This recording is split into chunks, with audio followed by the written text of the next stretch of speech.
Добрый день. Здравствуйте все те, кто пришел уже в вебинарную комнату, и те, кто сейчас заходит.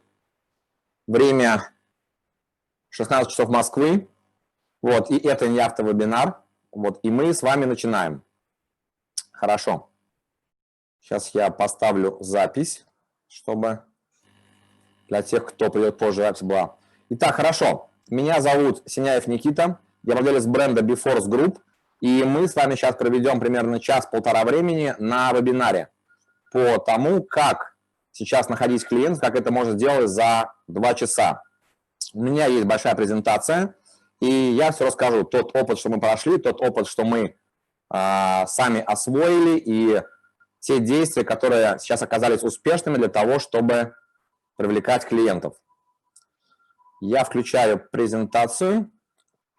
Итак. Значит, сначала немножко о себе. То есть меня зовут Никита Синяев, как я говорил. На самом деле с интернетом я взаимодействую примерно с 90-х годов. Я был соучредителем одной из первых компаний в Поволжье, я сам из Самары. Вот, компания называлась «Самара Интернет», и мы привели фактически интернет в Самару. Наша компания провела первую, тогда еще в новинку, это было интернет-конференцию между Борисом Ельциным и Титовым губернатором.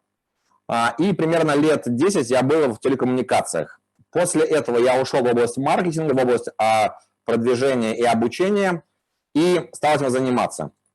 Один из наших известных проектов, которые мне сейчас говорят, чтобы я чуть опустил петличку. Если слышно хорошо. Классическую вещь забыл просить, как говорится, плюсики, если слышно хорошо. Как там плюсики?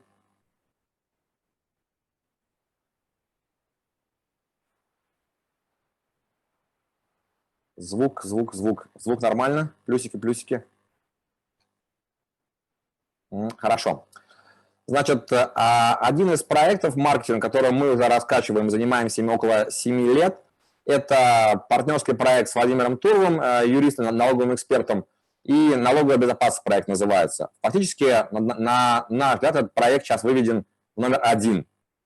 На самом деле, то есть долгое время я на самом деле бизнесом занимаюсь 16 лет.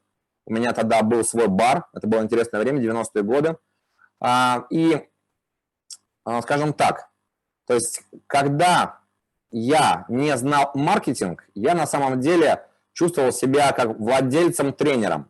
То есть мои продавцы, менеджеры кому-то по холодному рынку звонили, их там посылали, продавцы сдувались. После этого я их накачивал, говорил, нормально, все, ты сможешь. Вот, они снова кому-то отзванивались, после этого их там снова посылали, я снова их накачивал. В общем, я скорее был фитнес-тренером для продавцов, чем владельцем бизнеса. Но после этого я понял, что есть такая вещь, как маркетинг, и стал ее осваивать. Примерно полтора года я учился в Штатах, в Европе, и привез технологию к себе в компанию, как настраивать маркетинг. И эта технология, привезенная и внедренная, она привела к росту заявок вот на какое-то безумное количество процентов, там, по 3000% в месяц. И я вам точно могу сказать, что когда у вас, как владельца бизнеса, в компании приходит там около 3000 заявок в месяц, вы чувствуете себя очень хорошо. Это как раз вот график роста вот заявок. Где-то в начале, то есть там, по-моему, 14 год, приходило 6-30 заявок в месяц, ну и тоже как бы хорошо, то есть 30 заявок в месяц неплохо. Вот. И как раз после этого времени я внедрил технологию и пошел рост заявок. То есть это не было каким-то единовременным всплеском, не было как-то так вот, что мне повезло, и мы раз и там нашли золотую жилу. То есть это технология, именно технология, как добиваться большого количества заявок. Это они 97%, это, конечно, были источники из интернета, то есть интернет-продвижения, а тут брали заявки. В итоге мы дошли до уровня там 1300-1500 заявок в месяц, и вот на этом уровне проект держится. Значит, безусловно, что когда мы этот опыт освоили, мы этот опыт описали, и сделали по нему обучающую программу. Сейчас речь не об этом. Скажем так, ну вы можете сказать, хорошо, ладно, окей, это было в то время, там, до кризиса, до коронавирусное. Вот. Тем не менее, сейчас. То есть вообще маркетинг – это очень интересная штука. Вы, когда ей занимаетесь, это, понимаете, это как руление машиной. Вы едете, но вам нужно знать, куда ехать, и вам нужно все время подруливать, смотреть. Дорога, рынок меняется, дорога извивается, и вы должны смотреть, чтобы держаться в рамках этой вот полосы движения. В общем, так или иначе, это вот данные за сегодня, 3 августа, господи, уже август, да, 3 августа. То есть, да, рынок нестабильный, рынок падает, иногда спрос уходит, но мы можем выруливать, можем находить этот спрос. И вот это вот за последние, там, по-моему, 7 или 8 дней, как рос заяв, было какое-то падение, сейчас снова вырулили. Вот. Хорошо. Перейдем с вами к общему обзору рынка. Скажем так, то есть, что вообще происходит? Безусловно, вы владельцы бизнеса, вы занимаетесь бизнесом, кто-то больше, кто-то меньше, да. Вот, я хочу просто как бы подытожить и сделать такой срез, что, на наш взгляд, происходит с клиентами сейчас, потому что, ну, я и мои ребята, продавцы, общаются ежедневно, наверное, там с сотнями, ну, примерно с 90-100 клиентами, предлагая какие-то услуги, продвигая, да, и они могут оценивать, то есть, что происходит.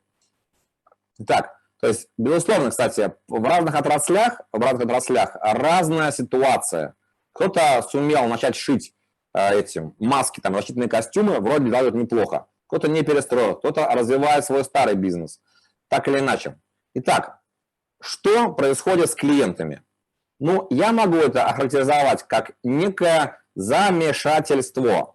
То есть, вроде бы нас всех отпустили там с самоизоляции, вроде бы самый жесткий период закончился, но всплеска продаж не произошло. Безусловно, в торговые центры пошло больше людей, и продажи, конечно, поднимаются, но нет возврата на тот вот до коронакризисный уровень. И сильно. Сейчас еще это вот новая вещь, которая называется там вторая волна, снова карантин, непонятно. То есть снова нас закроют, снова скажут там самоизолируйтесь или нет. Это, конечно, вносит определенную вот такую нестабильность. Я думаю, каждый по себе чувствует. Если вы не ушли чисто в онлайн, и вас уже с обычной офлайн землей больше ничего не связывает. Хорошо, но я думаю, что еще несколько месяцев назад, там парочку-троечку, было такое ожидание. То есть сейчас нам разрешат выйти из самоизоляции, и все вернется на круги своя. К сожалению, не произошло, по крайней мере, в большинстве бизнесов. Каковы тенденции вообще в экономике? Что сейчас происходит с клиентами у бита? Вот к нему можно по-разному относиться, но, по крайней мере, данные там сводятся. То есть это падение доходов населения. То есть это падение вот той самой изначальной доходов, той самой начальной как бы, вот, линии, которая приносит деньги во все бизнесы. Как мы видим, что за первый квартал этого года падение составило 0,2, и оно идет и дальше, и в этом году ожидается падение на уровне 6%. То есть с 2014 года это самое большое падение дохода населения, значит, спроса. Не очень хороший показатель, но окей, что с этим делать, если это так? Посмотрим теперь на рынок B2B клиентов. Это данные буквально вчерашнего дня, данные взятые с RBC. В этом году уже за второй квартал падение доходов предпринимателей, вернее, доля дохода предпринимателей в структуре дохода населения России является самой маленькой, всего 3,5% за весь период. То есть, начиная с 2000 года оно понижается, и если еще в 2015 году, по сравнению с 2015 годом, снизил в этом году порядка на 70%.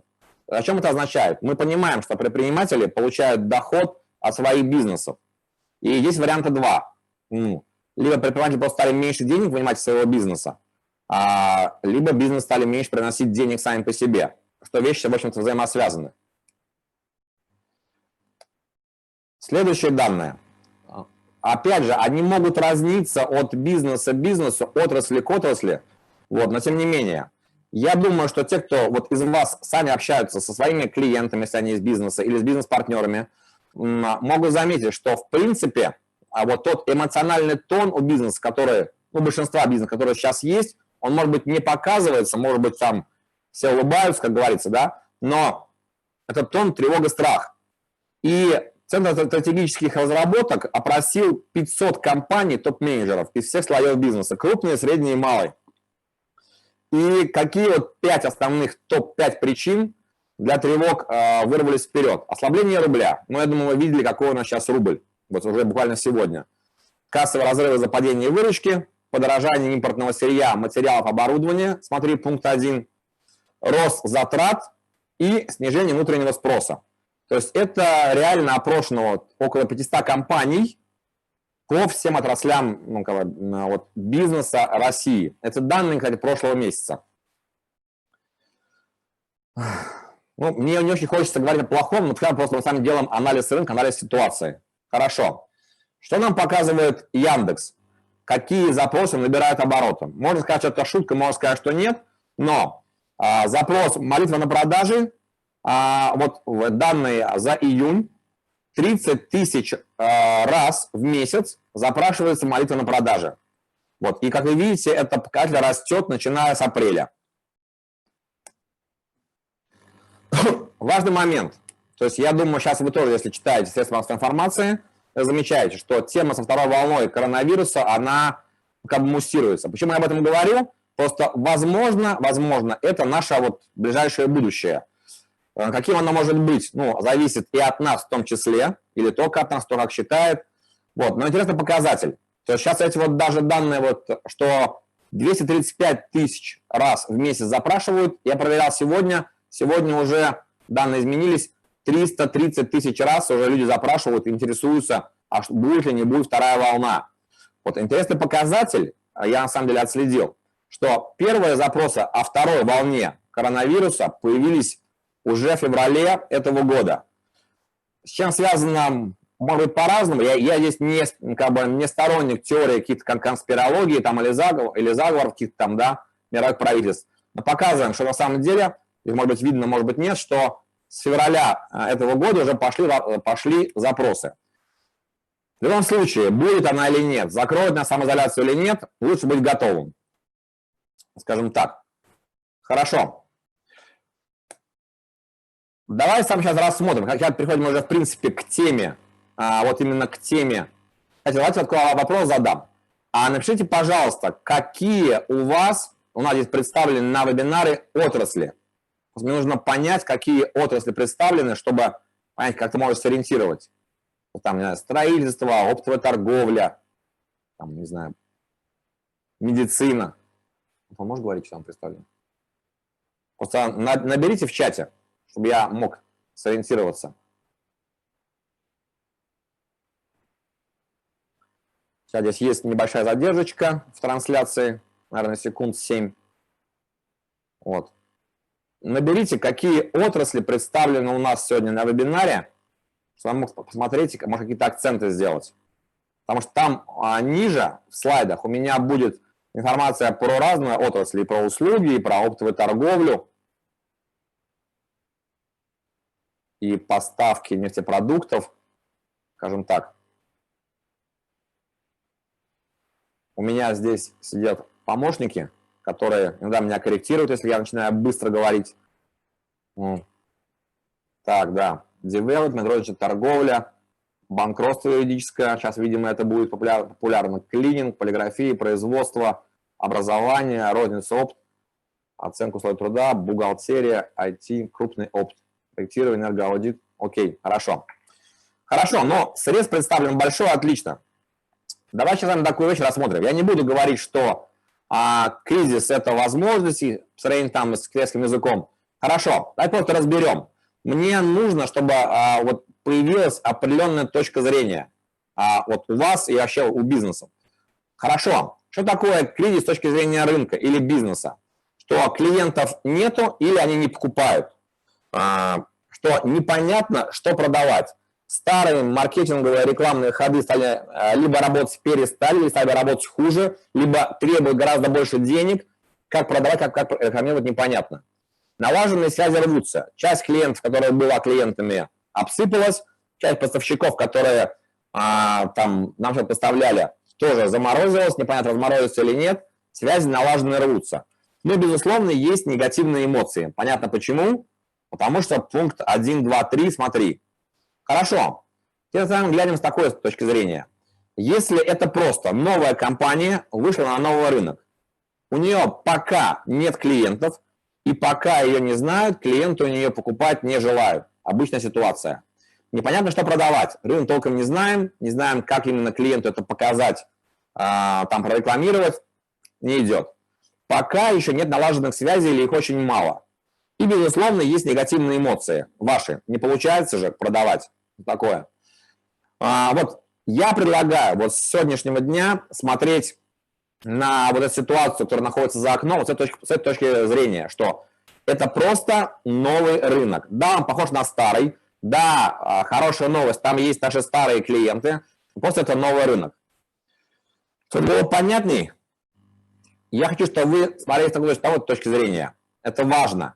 То просто вы неожиданно оказались на новом рынке, с непонятным спросом, с незнакомыми привычками покупателей и в экономике с непонятным будущим. То есть, грубо говоря, просто вы проснулись в Индии, открываете окно из офиса, а там Индия. И что делать вот с этой ситуацией, да?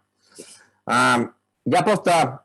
Вот мы проводим опросы, много проводим опросов. Примерно 25% владельцев бизнесов, ожидая, что будет еще определенное прям вот восстановление и откат к старой, как бы вот к старой ситуации в экономике, которая вот была там еще, ну не знаю, там полгода назад была. Вот, по моим ощущениям, не будет. Но, безусловно, если у вас там какая-нибудь там супервыгодная аренда на... И то даже если у вас аренда, не понятно, что будет с арендаторами. Предлагаю считать, что просто старого уже не будет. Вот с этой точки зрения мы идем дальше. Итак, вы в Индии, что делать? Окей. Посмотрим на такую ситуацию. Кто на самом деле является вот клиент? То есть, кто для вас клиент?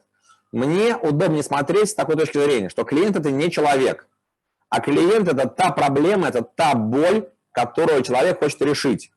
Вот. И фактически эта проблема, которую хочет решить, это и есть ваш клиент, но платит за нее человек.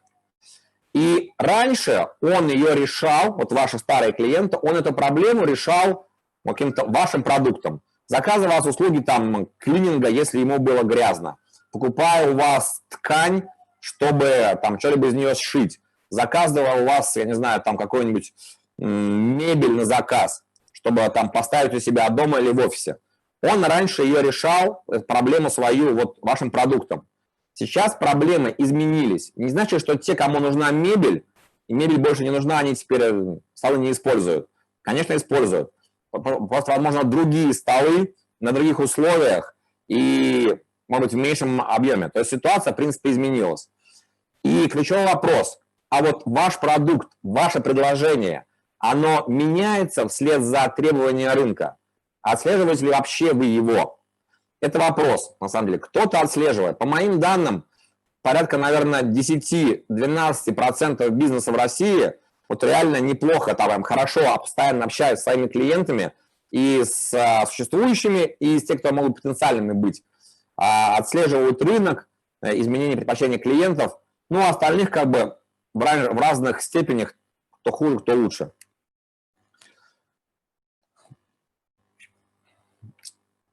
Я хочу сейчас вам показать один интересный слайд. Когда вот случилось...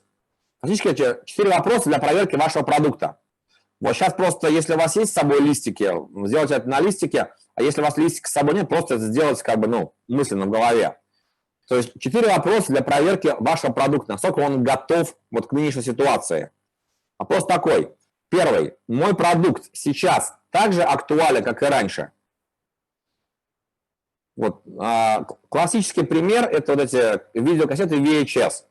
Когда стали появляться уже CD-диски, ну, понятно, было глупо вкладываться в развитие там, рынка или продажи, или закупа видеокассет. Вот ваш продукт сейчас, насколько он актуален под рынок? Если вас его покупают более или менее… Кстати, важный момент. Продукт – это не только вот сам товар и услуга, также это его упаковка. Вы же все понимаете, что с точки зрения вот, в период самоизоляции, там та же самая еда там, или та же самая пицца, она всегда была актуальна, люди всегда будут есть. Но упаковка, в частности, даже вот доставка, то есть онлайн-доставка, онлайн-заказы, тоже входит в понятие продукта. Поэтому рассматривайте вот ваш продукт и его вот упаковка, сервис к нему. Он сейчас также актуален. Вы знаете, допустим, что сейчас диким темпом растут продажи на маркетплейсах. То есть там Wildberries, Озон, я думаю, слышали. Продукт тот же самый, другая форма упаковки его продажи. Вот смотрите вот сюда. Второй вопрос. Ваш продукт необходим или он скорее излишество? Как я показывал на более верхних слайдах, мы с вами понимаем, что, я не могу сказать, что денег стало меньше. Их никто не сжигает или эти электронные транзакции никто не стирает.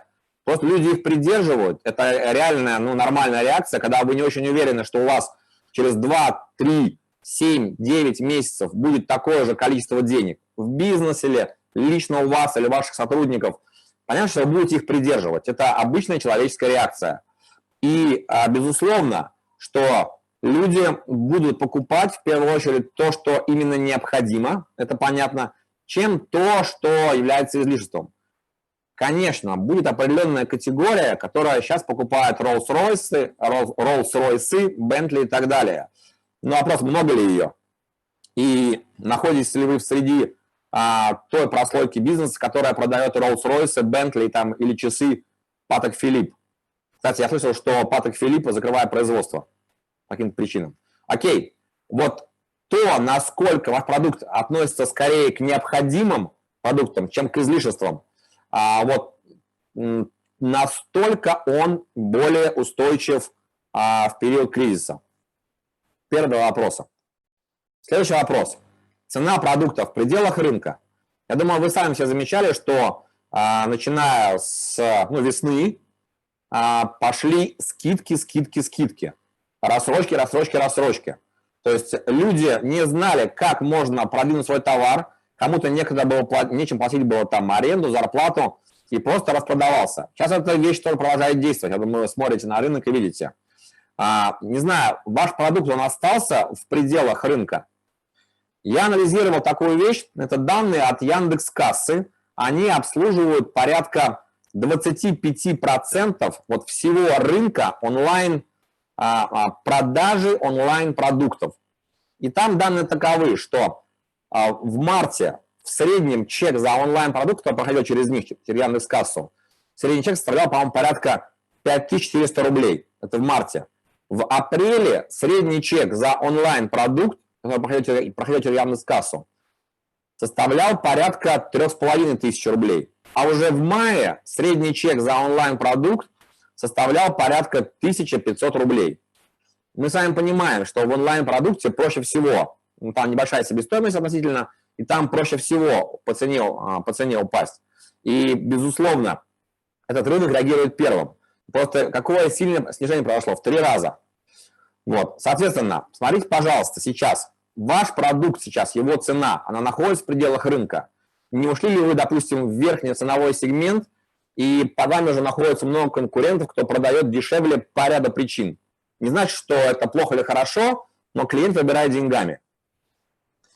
И если вы на первых 3 пунктах актуальности продукта, необходимости его и вот в ценовом диапазоне увидели, что не все так хорошо, а просто задайте себе, как мне адаптировать продукт под новые условия.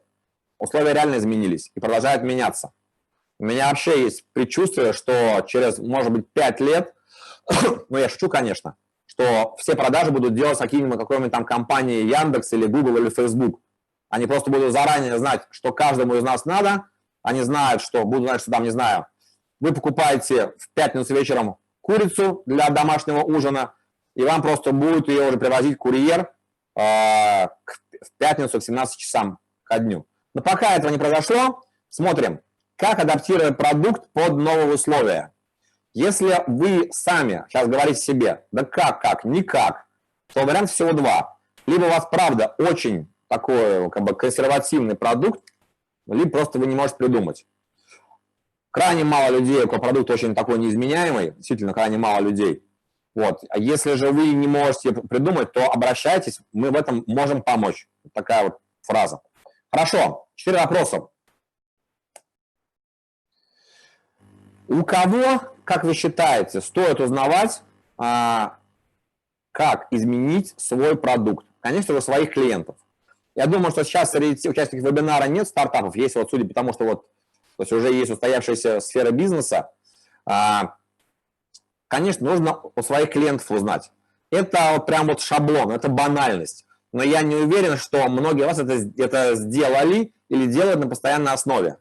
То есть это вот алфавит, таблица умножения. Прозвоните своих клиентов, выясните и запишите, какие у них планы в отношении ведения бизнеса, в отношении работы с вами, покупки вашего продукта. Вот, собираются ли они бизнес закрывать, собираются ли они пользоваться тем, чем пользовались, покупали у вас.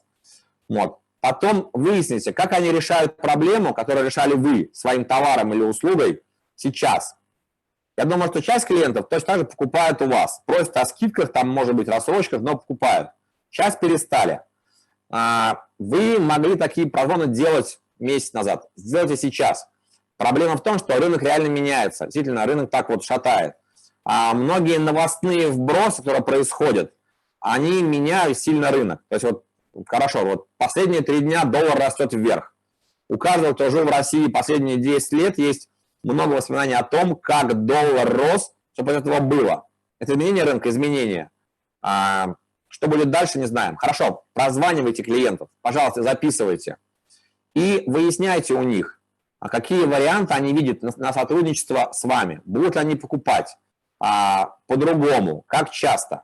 Понимаете, я сейчас говорю, но чувствую, что я говорю некую такую банальность. Но у кого можно узнать? Это лучше, чем опрашивать просто холодный рынок. Вот, узнайте у этих клиентов, кто уже является вашим клиентом. Вы покажете, что вы заботитесь о них, и вам важно их мнение. И кроме того, вы узнаете много нового. На самом деле, много нового узнаете. Я приведу пример. Вот на следующем слайде. К нам обратилась компания. Компания занимается бухобслуживанием. Скажем так, ничего особо выдающегося в услугах этой компании нет. Ну почему? Потому что стандарты бухобслуживания задает государство, и предложений на рынке по бухобслуживанию очень-очень-очень-очень много. Эта компания была еще из Питера, она и есть из Питера. Вот. И она говорит: слушайте, ребята, у меня там, грубо говоря, 4-5 бухгалтеров, вот я владелец бизнеса, нормально, мы жили 5 лет, сейчас происходит что-то странное. Вот. Стали работать по этому принципу. То есть у нее было предложение, вот здесь указано, бухгалтерские услуги, защита от налоговой всего от 5000 рублей. Ну, вроде бы звучит хорошо, вообще не работало. Позвонили, вернее так, мы работаем все время в паре с владельцем бизнеса. Сказали ей прозвонить, оставили ей вопрос прозвонить своих клиентов. Что выяснили? Что на самом деле у всех тех клиентов, с кем она работала, нет, у 93% проблемы сейчас оказались не в области ведения бухучета, а в области снижения налогообложения. Одна из услуг этой компании была снижение налогов законное. Проанализировали рынок. То есть сейчас бухучет можно получить там за 30-40 рублей, а просто ряд агрегаторов. А ряд банков, я думаю, сами знаете, простое бухобслуживание дает вообще бесплатно. То есть, казалось бы, то есть этой ситуации еще не было. То есть такой большой проблемы с налогами вот у ее клиентов не возникало. Вот еще несколько месяцев назад. Почему? Да потому что потребовалось очень сильно снизить затраты. Это налоги, затраты. Сейчас стали смотреть на них. Грубо говоря, ей просто переделали предложение с бухучета на оптимизацию налогов. Потому что выяснилось, что оказывается, мне как выяснилось, клиенты сказали, что нас гораздо больше интересует именно оптимизация налогообложения. Снизь нам налоги и держи на этом уровне, следи за ней. И она просто сделала предложение, мы разработали, что бухучет бесплатно до тех пор, пока вот вы идете с нами на оптимизацию налогообложения. Вот. Возможно, данный заход не очень гениален. Но понимаете как? С учетом того, что на рынке Санкт-Петербурга представлено более 1000 компаний, так или иначе занимающихся бухгалтерским обслуживанием, вот, это позволило ей уже выделиться. Кроме того, Для нее разработали совершенно простую, это реально простую цепочку продаж. То есть были ряд каналов, там Яндекс и Фейсбук, и просто сделали две вещи. То есть первая вводная услуга – буклет по оптимизации, стандартный чек-лист. Тоже об этом слышали. Кто это сделал, молодец. Но есть еще те, кто этого не сделал. И вторая вводная услуга – консультация по снижению налоговой нагрузки. Простая вещь. Если у вас всех это сделано, вы молодцы. Просто пример, как вот у этой компании, простой пример, как у нее это получилось. Вот, проверки пошли. Какие принципы, вот один из принципов вот создания этого антикризисного предложения сейчас. Почему я говорю антикризисное? Потому что это новый рынок. Вы зашли на новый рынок, вы в Индии, как я говорил уже, да. Что продается на Индии, в Индии не очень понятно. Хорошо. То есть первое. Надо посмотреть, как ваш продукт подходит под категорию необходимое, как его сделать, может быть, более необходимым. И если он находится в категории желаемое излишество, пожалуйста, не ожидайте, что в скором времени ситуация изменится, и люди неожиданно станут покупать больше излишеств. Определенная категория, очень узкая есть, кто сейчас покупает излишества в большом количестве. Я не уверен, что это ваши клиенты. И хочу один акцент сделать. Наверное, последние года 3 очень большой акцент делается в продвижении, в интернет-маркетинге на каналах продвижения. То есть там правильно настрой Яндекс, и будет тебе счастье. Запустить в Инстаграм, и пойдут клиенты. Поймите, это всего каналы. Гораздо важнее, что вы по ним запускаете, какую, скажем так, информацию, цепляющую, не цепляющую, нужную, ненужную, вы по этим каналам пускаете. Те, у кого Яндекс, Инста и все остальные электронные каналы, что поймите, дело не в Яндекс-каналах, их можно настроить. Дело в том, что вы по ним запускаете. В 2012 году, еще там сколько, 8 лет назад, вот столько вот было инструментов электронного маркетинга. Вот видно, да? Сейчас их, вот видите, какая здесь, насколько плотная заливка инструментов. По-моему, вот на первой картинке, 2012 год, здесь представлено порядка 156 инструментов электронного маркетинга. В этом году, в нашей реальности, сейчас в мире порядка 8,5 тысяч разных инструментов. Их освоить нереально, понимаете? Они есть узкоспециализированные, есть какие-то широко используемые а-ля Яндекс. Но, тем не менее, дело не в каналах, их можно настроить. Вопрос в том, что вы по ним запускаете. И если ваше предложение, оно звучит таким вот образом, как видите, вот снега много, 250, снега мало, 100 рублей. Таким предложением вам никакой Яндекс не поможет. Никакой. Поэтому я, когда работал с хозяином бизнеса, я все время говорю, слушай, ты когда открывал бизнес, ты вот заходил на рынок, ты же продумывал, что на него отдать, что показать клиентам, чтобы они покупали это. Вот эту работу тебе нужно делать и сейчас. Никто, кроме тебя, ее не сделает. Ты знаешь свой продукт, ты знаешь свою компанию. И поэтому я хочу, чтобы мы именно сделали упор на проработке того предложения, которое будет реально хорошо заходить на рынок. В этом ключ. Вот в принципе, вот весь маркетинг можно изложить вот в этих 4 этапах действий. И он действительно по этапам он такой. Вы выясняете, что нужно вашим клиентам сейчас, заново выясняете. Пожалуйста, не говорите себе, я и так это знаю. Вот, знали бы, продавалось бы хорошо уже, правда. Вот, посмотрите, а что предлагает рынок, что предлагают конкуренты. Возможно, просто вас перебивают. Вы вышли в другую ценовую категорию или остались в этой же, а в ней другое количество конкурентов. И далее, выяснив, что предлагает рынок, что нужно клиентам, измените свой продукт, свою услугу и свое УТП под новые проблемы. Просто поймите, одна из самых пользующихся спросом услуг, это, я не знаю, есть у вас такая услуга или нет, она звучит так. Кредит по 2 документам без поручителя и залога в течение часа. Если у вас услуга такого уровня, безусловно, у вас там конверсия будет 80% и будет очередь. Там, конечно, другие проблемы могут возникнуть. Но с точки зрения продажи, это будет пользоваться спросом. Если у вас услуга не звучит как кредит по 2 документам без залога и поручителей, то придется прорабатывать. Сори. Вы об этом наверняка слышали. Вы об этом, конечно, знаете, если вы не первую там неделю в бизнесе. Но процентов на 90, что вы это просто не делали. А это то, что реально можно выяснить, запустить и сделать за 2 недели. Это абсолютно реальные цифры и сроки. Какие-нибудь вопросы есть по существующей части? То есть я на самом деле достаточно так энергично говорю, энергично рассказываю. Какие-то вопросы? Что-то может быть там понятно, непонятно. Да. Сейчас немножечко подождем. Есть задержка в вещании, наверное, секунд 7-10. Вернул старый слайд.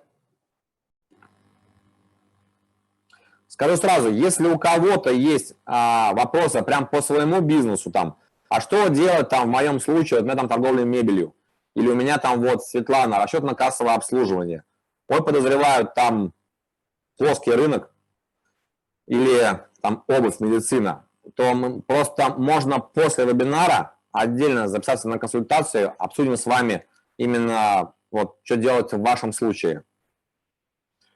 Что, какие-то вопросы какие-нибудь есть? Хорошо. Так, чтобы я убедился, что вы живы, поставьте 22, если вы живы. Так, 2-2. Я жив.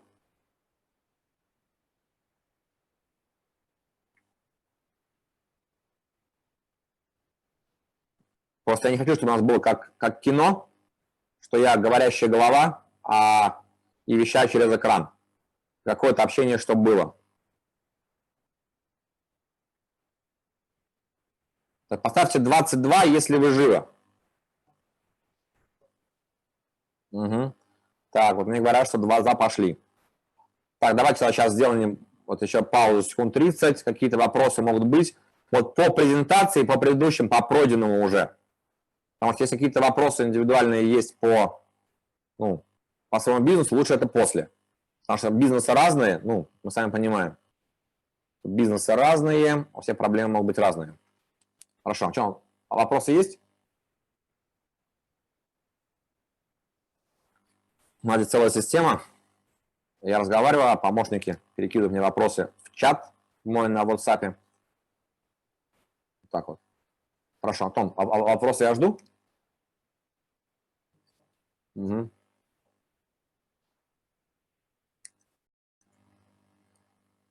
Продиктуй, просто не синхронизируется. VIP-сектор. Как искать клиента в VIP-секторе? Вопрос. Хорошо. Тут, смотрите, какая услуга? Это раз. Второе, почему он называется VIP-сектор? Там очень большой ценник, какой-то очень там редкий дорогой товар, там, условно, Bentley, дорогие часы, или это какое-нибудь там дорогое лечение в Германии. Принцип, он простой. Мне, и вам тоже, нужно знать такую вещь. Почему ранее VIP-клиенты покупали у вас? Что вы такое могли им предоставить? Какой-то там уникальный сверхсервис, у вас супер уникальный товар.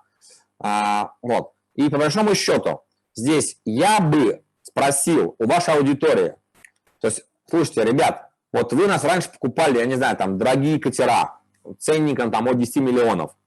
Хорошо, как у вас сейчас дела? Как у вас, то есть, планируете ли вы покупать? Что вам надо? У меня вот один из знакомых, который торгует реально большими катерами, он рассказывал, что когда началась самоизоляция, в этот период, у него огромные дорогие катера, они стояли, не продавались. А продавались маленькие, шли. Вот, и тут у него люди захотели уехать и жить на больших катерах. У него прям пережидать. Вот. Смотрите, какая вещь. То есть, по тому, как, так сказать, клиентов в секторе. У вас были свои клиенты. Вот, просто нужно больше информации. Почему-то они покупали у вас. Почему? Почему именно у вас? Вряд ли у вас настолько уникальный товар, что могли только вы продать его. Вот, просто это нужно выяснить. А вот далее, с точки зрения каналов, просто мало информации, какая у вас услуга. Если эта услуга такая, что ее еще ищут в интернет-каналах, то на самом деле если есть горячий спрос, можно использовать каналы Яндекс и Google, потому что там можно горячий спрос собирать. Опять одинаковая услуга. Но по большому счету, вот продажа дорогих товаров делается за счет создания определенного впечатления, определенного уровня сервиса и придания значимости как клиентам, так и вашим товарам. То есть это может относиться больше к области, может, даже пиара, скажем так. Дайте просто больше информации, какой товар, то есть какой продукт, какая услуга. У нас есть знакомые, они, например, дорогая услуга, они вывозят на лечение в Германию. Недвижимость вилла. Там дальше будет информация, расскажу. Услуга вывозят на лечение серьезной болезни в Германию. Так в чем их уникальность? Нашли уникальность. Я не знаю, как они это делают, серьезно не знаю как. Но они говорят, что могут даже вывести даже сейчас в Германию. То там со всякими этими препонами, барьерами и так далее. Это реально большая уникальность. Окей, едем дальше. Смотрите, в чем вот кардинальное отличие, фундаментальная вещь, что в кризис именно важно именно сильное предложение как новым, так и старым клиентам. Если раньше, когда, условно говоря, денег было больше, и за них люди, скажем так, не так сильно держались, то там, когда спрос выше, люди, проще расставались с деньгами. Вот сейчас необходимо пересмотреть свое предложение, что предлагаете клиенту на рынок, как старым, так и новым. Там прям должно быть четко написано, какие выгоды покупателей, конкретно именно вот вашей целевой аудитории, которая, если вы знаете ее, что там вот должно быть указано, чтобы они прям вот начали к вам обращаться. Поймите, сейчас это самая важная часть. Каналы можно настроить, какой там дизайн можно сделать. Это все решаемые технические вопросы. Вот. А если вы сейчас не проработаете предложение свое на рынок, без нее маркетинг будет дорогой, продажи низкие, а ваши менеджеры будут грустные и усталые. Вот это важный момент. И я вам сейчас дам 4 принципа, 4 подхода к созданию сильного антикризисного предложения вот сейчас. То есть первый вариант, он работающий. Я не говорю, что это нечто такое супер гениальное, это 4 варианта, они работающие. То есть первое, это какая-то ощутимая, значимая скидка или рассрочка, или оплата по факту. Вот. В принципе, это то, что работало и всегда. Но если раньше люди не так сильно свое внимание фиксировали на деньгах, сейчас это происходит больше. И поэтому действительно вот значимая скидка, значимая рассрочка или оплата по факту сейчас стала играть большую роль. Можете ли вы так сделать или не можете, я не знаю. Но это работающая вещь. Следующее. Резать кусками, как я это называю. Это тот же самый товар, услуга, но разделенная на отдельные части. Какая-то упаковка меньшего размера. Вместо того, чтобы покупать сразу все, продавать это по частям. Вот, более мелкий опт. У нас есть клиент, фабрика кондитерская, там по ней ниже будет. Просто сделали, то есть были проблемы с оптом. Люди сказали, окей, давайте делать фасовку, не просто как бы партию отгрузки более мелкую. Пошло. Реально пошло. Потребление услуг частями. То есть, если вы можете вот свою услугу или свой товар, не всегда это возможно, тем не менее, подход такой есть, разделить на потребление частями, вот, то посмотрите, как это можно сделать, чтобы продавать людям маленькие кусочки какого-то вот этого вашего товара или услуги. Пусть платят, но частями. Это как бы психологически проще так сделать. Следующий ход. Это противоположность именно вот предыдущему принципу, второму, да? Это пакетное предложение.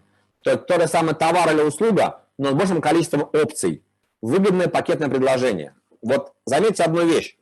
Есть рынок автомобилей. То есть на самом деле лет, наверное, уже 10, а может быть и больше. Автомобили вот бизнес-класса и выше, они все очень хорошие. И вот эти вот производители компаний и также их дилеры компаний, они действительно вот при продаже автомобиля, они очень сильно набивают различными опциями. Зайдите в любой салон, там, не знаю, Audi, Porsche, просто возьмите вот листовочку с конкретной моделью. И на обратной стороне вы увидите, там, не знаю, десятки или сотни опций, которые в этом автомобиле представлены. Вот, ну, маловероятно, что такие гиганты рынка, как там Audi, Porsche, остальные, вот на протяжении многих лет набивают свои машины опциями. И активно используют что? Используют рассрочки, кредиты, связанные вещи с деньгами. Конкуренция большая уже. Смотрите, как вы можете добавить пакетность в свой товар или услугу. Здесь какой принцип? Если раньше 1000 рублей равнялось по ценности 1000 рублей товара, то сейчас субъективно 1000 рублей стала более дорогая. Она стоит, условно говоря, там, не знаю, 1200 рублей, понимаете, в глазах клиента. И вам нужно на эту вот искусственную дороговизну 1000 рублей добавить предложение ценности. Смотрите, что вы можете сделать. Дополнительный сервис какой-то дополняющий товар схожий. Товар, который покупается до или после. Здесь, конечно, важно не разориться, но пакетное предложение. Хорошо работает на косметике, я думаю, вы это знаете. Хорошо работает в какой-то сфере, связанной вот с уходом за телом, когда можно набить ряд процедур сразу, бери это тоже. Хорошо работает в области там, вот, онлайн-образования, когда вы говорите, а вот подарок еще вот такой курс, вот такую услугу, пакетное предложение делаете. Ну и опять же, Coca-Cola и Free. Эти ребята прошли все кризисы. Но пакетное предложение за те же самые деньги больше ценности. И еще одна вещь, которая называется срочность. Не знаю, замечали ли вы или нет, но такое ощущение, будто бы люди стали чуть более нервные, чуть более быстрые, торопятся. Я могу их понять. Так вот срочность и точность, она играет роль сейчас. Люди смотрят, то есть кто-то может сделать что-то за 3 дня, а другое за 1 день, выбрать того-то за 1 день. В принципе, так было и раньше. Просто на это обращали меньше внимания. Если какую-то услугу, какую-то отгрузку вы можете сделать более быстрой, сделайте. Вам дополнительное преимущество, клиент более доволен. Смотрите просто, что вы можете вот ускорить, ввести некую срочность в свой продукт, там, в его сервис, изготовление и так далее. Я приведу примеры, чтобы просто было понятно. Вот пример. Отрасль. Оптовая торговля нефтепродуктами. Проблема рынка какая была? Что рынок на 60% криминальный, и клиенты не платят первыми незнакомому поставщику, а продавец незнакомому клиенту без денег не отгружает. И то есть пообщались, наши знакомые пообщались с владельцем бизнеса, вот есть такая проблема. Просто предложили идею, может, у вас используют ее, просто ввести определенную гарантию.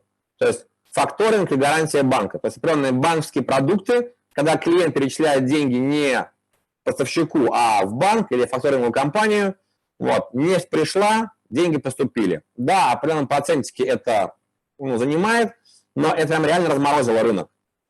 И кроме того, вот я вам там говорю про срочность. Вот здесь вот, это просто шапка, оффер, УТП. Там дальше была написана одна вещь, что отгружаем первую цистерну через 24 часа после оплаты. Владелец мог это обеспечить, и это было преимуществом. Почему? Потому что оказалось, что вот на их рынке конкретном, вот эти заводы, которые вот берут себе нефть для переработки, они плохо планируют. Иногда у них горит, они понимают, что через 3-4 дня у них кончится нефть для переработки, как мне он объяснил, и они просто встанут. А если они встанут, их там что-то долго раскочегаривать, нефть плохая идет. Ну, как, знаете, как с печью мартеновской. Если ее заглушили, то все, только разламывать. Так вот и здесь. Поэтому здесь был устранен именно в предложении первый фактор, это боязнь оплаты напрямую друг друга, если вы не знакомы. И второй вопрос именно скоростью отгрузки. Все, пошло. То есть в итоге пошли заявки, 4-7 заявок в неделю на оптовую продажу нефти. Интересный показатель. Следующий вариант относится к недвижимости, вот, правда, другого класса. Одно могу сказать. Это мои знакомые, компания Asset. Мы сам не дом покупали, не такой, а другой. Где-то в ноябре прошлого года, еще до коронавируса, коронакризиса, я анализировал тенденции года 2020 и смотрел, что реально там, исходя из закредитованности населения, исходя из падения потребительской корзины, еще ряда факторов, 2020 год как бы стремился к тому, чтобы стать годом эконом-товаров, бюджетных покупок, скажем так. И мы поговорили с владельцем бизнеса, он говорит, слушай, попробуй сориентироваться на дома, которые реально недорогие.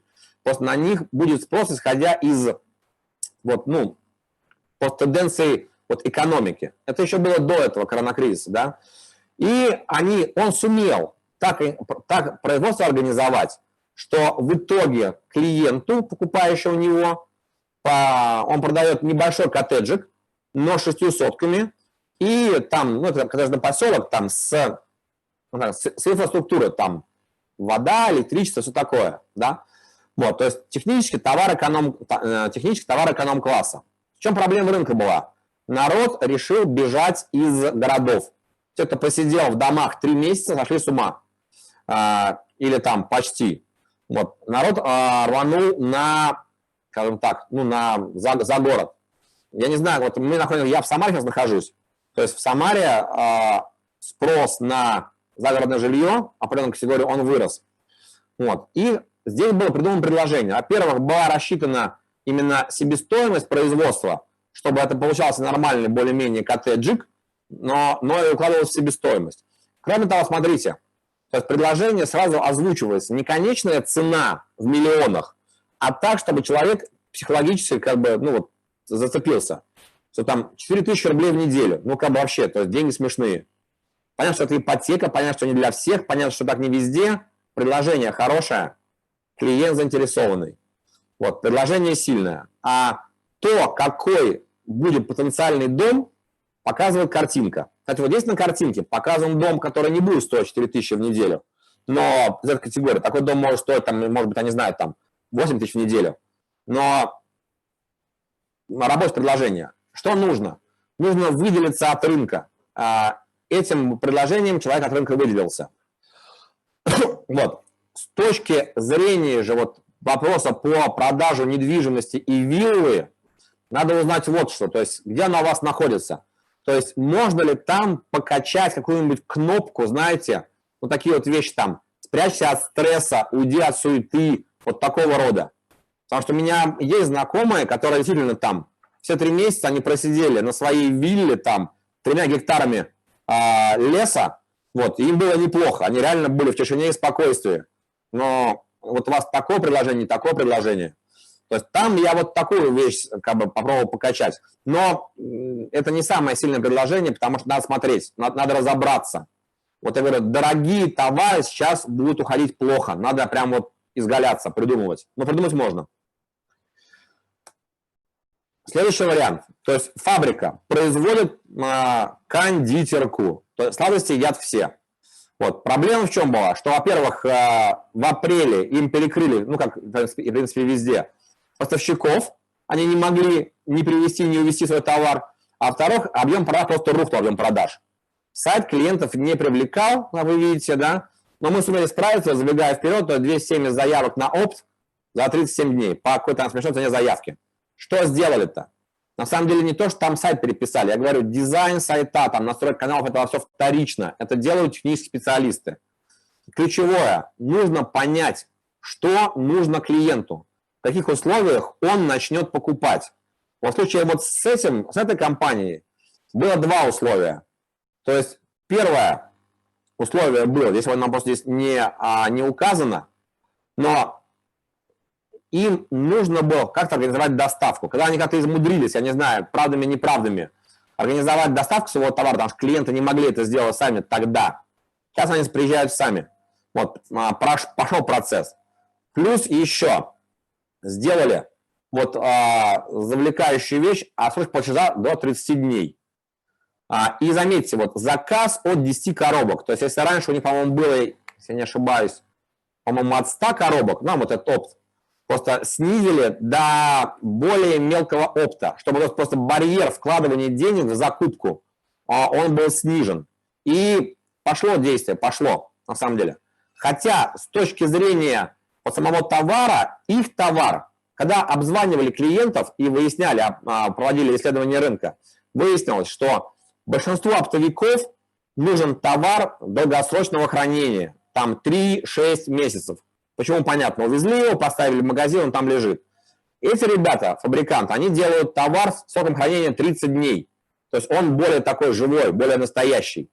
Но в данном случае для продаж это минус. Мы если здесь не показываем. То есть еще раз говорю, снизили количество коробок, ввели что-то разговор про деньги, вот, и скажем, есть наша логистика. Рванули. То есть, я говорю, 270 заявок с лишним, у них там отгрузка уже больше 200 тонн. То есть, как бы, кризис нет, не слышал. К чему все это говорю? На самом деле, в кризис не происходит уменьшение ресурсов. Они как перераспределяются. Перераспределяются деньги, перераспределяются клиенты, перераспределяются интересы клиентов. И вопрос вот именно к вам, как владельцам бизнеса. Вот. Знаете ли вы, как сейчас из имеющихся у вас ресурсов, там, мощностей, потому что предыдущая компания, вот это вот, ну, они говорят, да мы бы вышли на этот продукт с долгим сроком хранения, но просто нет ресурсов. Там, ну, что-то там какое-то другое оборудование поставить не можем. Поэтому нашли другие варианты. Так вот, вы сейчас знаете, какой сейчас продукт сделать вашего продукта, чтобы он пользовался спросом, как ресурсы перераспределить. Вот это основной вопрос. Получится сразу, не у всех, но получится. И есть еще один хитрый момент, который я хочу рассказать. Как облегчить сейчас клиенту заход к вам, вот в ваш бизнес с точки зрения покупки. Но пока вот этого еще, это последняя часть, по-моему, у нас будет. Скажите мне, какие у вас есть сейчас вопросы? Да. Кстати, BVI, это вот недвижимость вилла. Это британские Виргинские острова. Ну, пока вы пишете вопрос в предыдущем, я могу сказать, ну, позвоните, давайте попробуем поработать. Просто здесь я бы смотрел на, можете ли вы вместе со своей виллой каким-то образом какое-нибудь гражданство, ПМЖ, ВНЖ предоставить. Потому что у меня подозрение, что люди, которые могут купить себе виллу за границей, у них могут быть определенные запросы на второй паспорт в той или иной там, ситуации. Там, гражданство второе, ПМЖ, ВНЖ и так далее. Так, вопросы по предыдущей части. То есть по антикризисной покупке продукта. Вот. Если вот вы на этом слайде мне скажете, ну, это и так понятно. Да, понятно, что понятно. Вы так сделали. То есть, как предложение свое переупаковать, как изменить.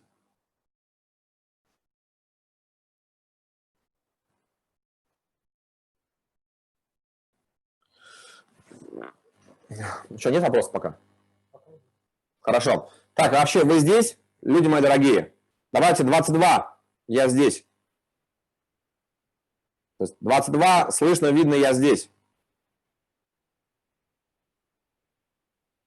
Просто если вы будете какие-то вопросы задавать, мне будет проще сориентироваться.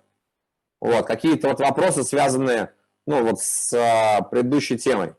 Вот, если же у вас есть нечто там свое, индивидуальное, то это лучше отдельно заказать там Skype, Zoom консультацию, мы вам скинем определенную анкету, заполните, посмотрим, что можно сделать в вашем случае. Это рекомендую. Хорошо, идем дальше. Есть такая вещь, то есть, понимаете, то, что я сейчас говорю, это достаточно такие вот вещи начального уровня. Я не говорю какие-то там инструменты, там, когда у вас создана прокачивающая система информирования клиента там, с 30 публичными письмами, информирующими его. Нет. Давайте базовое. Что мы продаем? Очень сложно продавать зимой снег, если только... Знаете, какой самый сложно продаваемый товар? Это водка. Понимаете, технически водка – это всегда спирт и вода. И особо там вообще ничего не изменишь. Ее как бы, вот, состав регламентируется государством, какими-то требованиями. Но на нее есть спрос, естественно, скажем так. И огромное предложение. Вот как же нужно исхитриться производителям вот этой водки, чтобы как-то продумать свой продукт. И вот тут начинается. там огромное раскачивание значимости марки, добавляются какие-нибудь там березовые эти бруньки или бруньки, как они называются, какой-нибудь там настойка на лимоне. Кто-то говорит, что там, не знаю, серебро в ней. То есть начинается придумывать уникальность. Я надеюсь, что ваш товар не настолько простой, который, в общем-то, означает спирт, вода, бутылка. И дальше как хочешь так крутись. И там можно много придумать чего интересного, особенно в области сервиса. Но сейчас особенно важно дать клиенту легкий вход. Вот я не знаю, считаете ли вы количество касаний продавцов до вашего клиента перед покупкой. Если у нас еще в до коронакризисное время примерно надо было сделать 4-5 касаний клиентов, начиная с первого обращения и заканчивая уже там все, счет, оплата. 4-5 касаний. Сейчас это количество увеличилось примерно до 7-8, 7-8. С чем это связано? Связано с тем, что, во-первых, стало гораздо больше инфошума, и просто сейчас на клиента валится гораздо больше количество рекламы, просто физически. Не обязательно по вашему товару. Просто на него сейчас больше инфошума валится. Им просто сложнее сориентироваться в целом. Второе, деньги придерживаются. Не очень понятно, что будет дальше. И нужно, как говорится, делать вход клиенту к вам мягче. Это решается двумя типами продуктов, которые называются бесплатный продукт, вводный продукт. Они могут называться какими-то там трипвайерами на английском языке. Просто мы считаем продукт бесплатный, продукт вводный. Что они делают? Вы об этом тоже наверняка слышали. Но у 90% из вас это точно не работает на полную мощность, понимаете? Или вообще не запущено. Извините уже за прямоту. Итак, продукт бесплатный. Пробник какой-то, чек-лист, тест-драйв, автомобиль или чего-либо еще.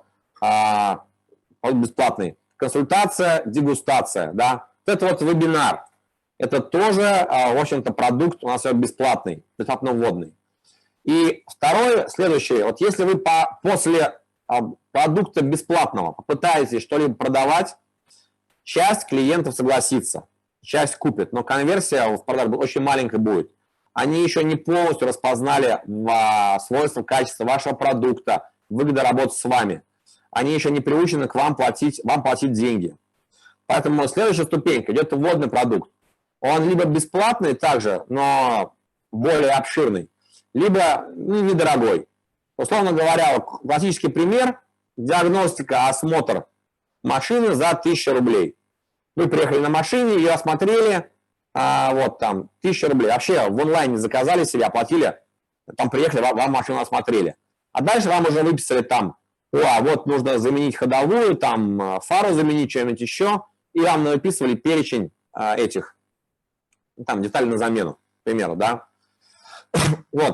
Скажите мне, напишите мне, не знаю, 55, у кого есть работающий бесплатный или вводный продукт. Там реально, чтобы он работал. Не просто, вы знаете, у нас есть пробники, мы никому не показываем, у нас они не работают. В чем нет продаж-то?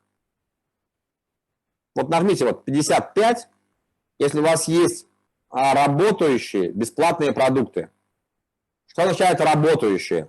Что они каким-то образом показываются и потребляются клиентам, и после этого клиент в достаточном количестве переходит уже к рассмотрению следующего вида продукта, либо вводника, либо уже основного продукта. Давайте 55, у кого это есть. Если этого нету, то 22. Давайте так, то 55 вводник продукт есть, а 22 нету или не работает. Несколько людей есть. Хорошо. Угу. Да, тема не нова, но до сих пор работающая. То есть, здесь, понимаете, мне просто дать некие основы, чтобы посмотрели, есть у вас это или нету. Главное, чтобы было работающим, понимаете, в чем дело. Пока вы пишете, я перейду на следующую вещь. То есть, один из наших известно в проектах маркетинга, как я говорил, это вот работа с Владимиром Туровым, то есть услуга это семинар по налогам. Вот, он раньше был в офлайне. Ну, обычная вещь, то есть живой семинар, 2 дня, способы снижения налогового закона, там, получение наличных денег и так далее. Вот. Проблема. Живые мероприятия запрещены, все. Вот. А в онлайн-формате большая конкуренция и цены ниже. Вот. Что делать? То есть нам не хотелось, как там, многие компании, там, ивент-индустрии закрыться, да, мы стали переобуваться. Это было еще тогда в марте сделано, да. Кстати, переобулись неплохо, скажем так. То есть сейчас продолжается этот сбор семинаров, вот, то есть приходит те же самые там 1000 с лишним заявок в месяц, и участники собираются. Что сделали? Вот. Ну, первое, сразу разработали вводные продукты бесплатно, которые разработали, да. Вот. Просто, понимаете, одно дело это знать, другое дело это сделать. Нужно было определить тему. То есть сделали 2 вещи. Вебинар вот, по теме актуальной для бизнесменов, потому что, как бы, ну, действительно, общаемся с владельцами бизнеса, общаемся с клиентами, выясняем, что нужно, проблема дробления бизнеса есть, окей, значит, качаемся на нее. Значит, мы могли бы, допустим, вот очень важный момент, что здесь важно, чтобы вводный продукт, он был реально навостребован некую горячую тему, ну, как горячую потребность, значит, брать его не будут. И второе, сделали самоучитель на горячие темы. Как раз тогда был кризис, вот, правила игры во время кризиса и пандемии.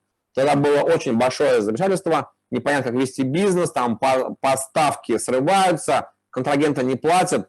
Все это там было вот оформлено. Просто сделали и запустили. Срочно, быстро, переобув под данные вот этой пандемии, скажем так. Запустили. Дальше стали... До этого продажа была простой, реально. Еще в прошлом году вот прямое продвижение семинара, плюс небольшие иногда дополнительные всякие акции, ускорялочки, работало хорошо, окей. Сейчас вот доделали это, для этой услуги. Потом мы сделали вводный продукт. Так как основная услуга это у нас бесплатный, 2-часовой, основная услуга это сам семинар, вот так он сейчас проходит в онлайне, онлайн-семинар в Турова, то просто стали давать, помните, я говорил, резать кусками. То есть первое, сейчас бесплатно. Зайди, посмотри, проверь, если тебе нравится, оставайся. Ну, если не оставайся, покупай, это запись семинара. Это вводный продукт, понимаете, какая вещь. И, конечно, настроили на них всю линейку продвижения. И, как вы видите, то есть вышли на тот же самый уровень заявок, там 1300 заявок в месяц идет. Понимаете, важный момент. Цена на это мероприятие. Помните, я говорю, как упала цена на вот онлайн-продукты в течение 3 месяцев, 3 раза, да? Вот здесь мы цену не роняли. Здесь цена снижена процентов на 10 от офлайна. И все. То есть мы сумели удержать цену, создав дополнительную цепочку прогрева. Вот. То есть это также заработало. Вот те, у кого вот этот вот бизнес связан с образованием или какой-то вот образовательной деятельностью, вот, или вот там с проектированием, смотрите, нужно именно продумывать цепочку каких-то вот именно плавненьких шагов. Вот. Теперь перейдем немножечко к рекламе и продвижению. Смотрите, какая вещь. Если вот каждый, кто сейчас вот меня слышит, он подумал, слушайте, ну, то есть есть на самом деле 3 варианта клиентов. Первое, у меня все это есть, я молодец, окей. Второй вариант, нет и не буду делать, так выживу. И третье, это которые переходят к тем, кто молодец, которые говорят, слушайте, пора что-то менять, что будет через месяц, непонятно. Сейчас нужно было либо свой товар переделать, свою услугу, да, либо найти что-то рядом похожее и переобуться, вот именно. Вот у нас вот есть эта услуга, которую мы делаем. Она включает в себя 2 подхода. Что первое, мы совместно с вами садимся и прорабатываем вот реально ваше антикризисное предложение, как вот для нефтяников, как для фабрики, как для вот образовательной сферы, так и для других сфер. И дальше наши же ребята все это еще и сами запускают. То есть это не просто мы подумали, теперь делать, что хотите. Или не просто вам настроили канал, а теперь там, что по ним идет, непонятно. Нет, это от и до. По проработке, разработке вводных продуктов до запуска и получения заявок и лидов. То есть первый этап, без него вообще никуда не деться. Это изучение с вашей поддержкой, совместно с вами, вашей же аудитории, что, как они готовы покупать именно сейчас. Изучение рынка конкурентов, сегодняшнего, нынешнего рынка конкурентов. Дальше смотрим, как можно сейчас существующую свою базу клиентов активизировать, те, кто вот уже есть у вас, кого искать не надо. И разрабатываем антикризисные предложения и продукты под новые условия на вашей нише, именно на вашей нише. И при необходимости еще создаем 1, 2, 3 вводных продукта на разный тип аудитории. То есть, чтобы людям было проще к вам заходить и вас покупать. Вот. Это все вот проработка вот такая идет, вот, ну я не знаю, как теоретическая, вот, смысловая, именно под вас. А дальше уже идет техническая реализация, ее тоже делаем мы. Вот, это создание лендингов, там, продвижение цепочек, вот, настройка запуска канала продвижения и как бы запуск ее и все. Вот, отслеживание, коррекция. Я почему делаю большой акцент вот на вот именно смысловой проработке, на уникальности. Просто поймите, что сейчас действительно запросы меняются, ценовая категория меняется. Ну, вы и как и я на утро проснулись в Индии. Похожая страна, тоже ходят люди, только как по-другому говорят. И на самом деле это последний слайд. Последний слайд. Этот человек – это создатель сети Walmart, Сэм Уолтон. Во время экономического кризиса его спросили о том, что он вообще думает о переживаемой тогда рецессии, вот, падении. На что получили от него ответ: я подумал и решил в ней не участвовать. Он основал сеть магазинов Walmart, Sam's Club, работающая вещь. И поймите, какая вещь. Вот если вы владелец бизнеса, кстати, я горжусь владельцем бизнеса, горжусь. Хотел бы одну вещь сказать, что в России порядка 140 миллионов жителей и около 5,5 миллионов различных фирм, юридических лиц, компаний.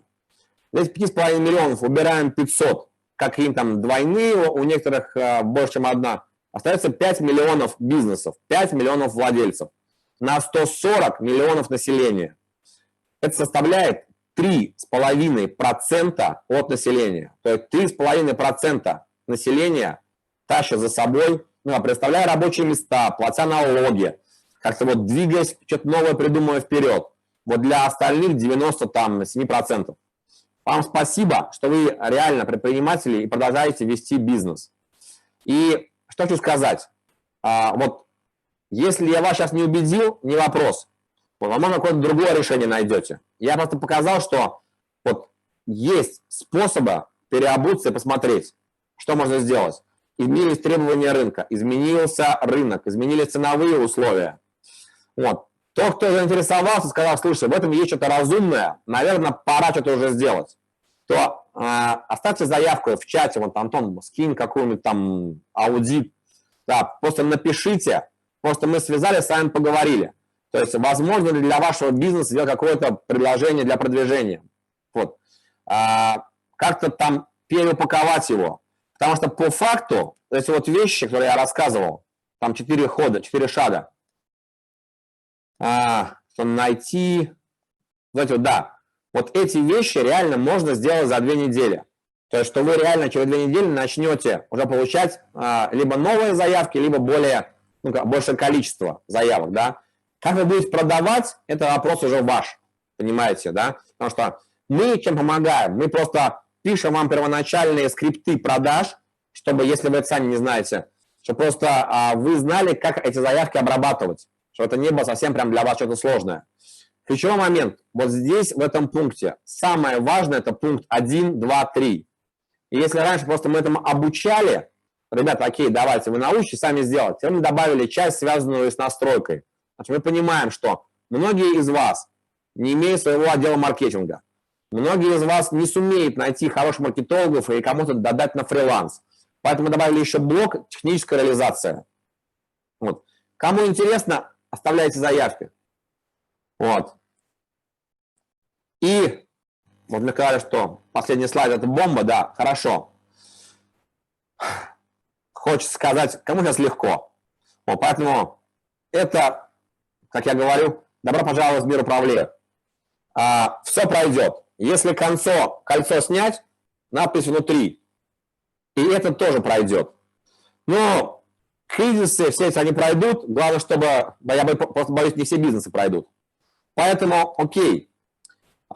Спасибо вам, что вы выделили мне время. Я думаю, что я вам дал определенную информацию, как посмотреть на свой бизнес, насколько ваш продукт сейчас актуален для рынка, насколько он сейчас находится в цене рынка, насколько он находится в категории необходимого, а не желаемого, скажем так. Если он находится в категории желаемого, то как его посмотреть, перепаковать, чтобы сделать его более покупаемым и ценным сейчас. У меня к вам просьба. Сейчас напишите в чате, в отзывах, потому что мне важна обратная связь от вас. Именно вот что было полезного, что вы услышали хорошего для себя, что вы бы стали применять. Понимаете, потому что я, вот, грубо говоря, сидел перед экраном 1,5 часа, общался с компьютером и представлял вот вас. Мне бы хотелось, чтобы вы мне дали какую-то обратную связь, и я мог посмотреть, что да, я не зря там 1,5 часа вещал, ребята собирали вебинары, организовывали, качали, просвещали и так далее. Вот. Просто вот не поскупитесь на хорошие слова, если они у вас есть, я думаю, они у вас есть, для того, чтобы просто взять и дать некую обратную связь. Это правда ценно.